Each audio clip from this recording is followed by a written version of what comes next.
Look at this congressional district in Central Florida. Now look at what it was gerrymandered into.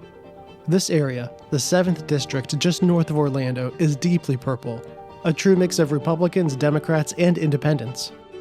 For 6 years, it was represented by a moderate whose politics actually looked like the district.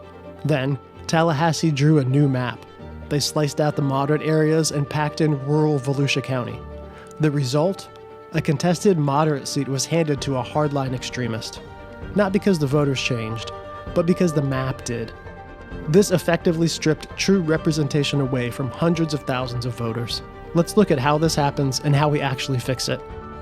Imagine a state with 50 voters that needs to draw 5 districts to elect 5 representatives. You could draw them fairly, based on where people live and their shared concerns, resulting in close races decided by independent voters. But instead, politicians gerrymander. They either pack all the opposition voters into one district to easily win the other 4, or they crack them apart so they have no chance of winning anywhere. One political scientist calls our current system maximum gerrymandering warfare. In some states, like Florida, voters passed a constitutional amendment specifically banning partisan gerrymandering.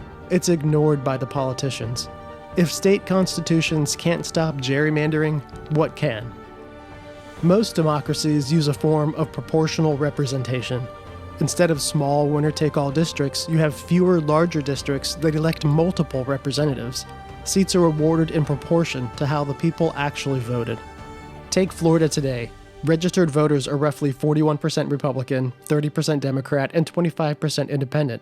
But under the new gerrymandered maps, Democrats are expected to win only 3 or 4 of the state's 28 seats. Under a proportional model, Democrats might win 10 or 12, Republicans around 15, and Independents might actually win a seat or 2. When you can't manipulate the system, the House of Representatives might actually look like the people, not the extreme sides of political parties. So how do we fix it? It doesn't take a constitutional amendment, it just takes an act of Congress. The Constitution gives Congress the power to alter House election rules. The only reason we use winner-take-all districts is a 1967 federal law. Congress could repeal it and replace it with a law setting up multi-member districts in proportional representation. That's it. One bill, a simple majority in the House and Senate, the president's signature. We can either keep playing the gerrymandering game until our country fails, or we can fix it.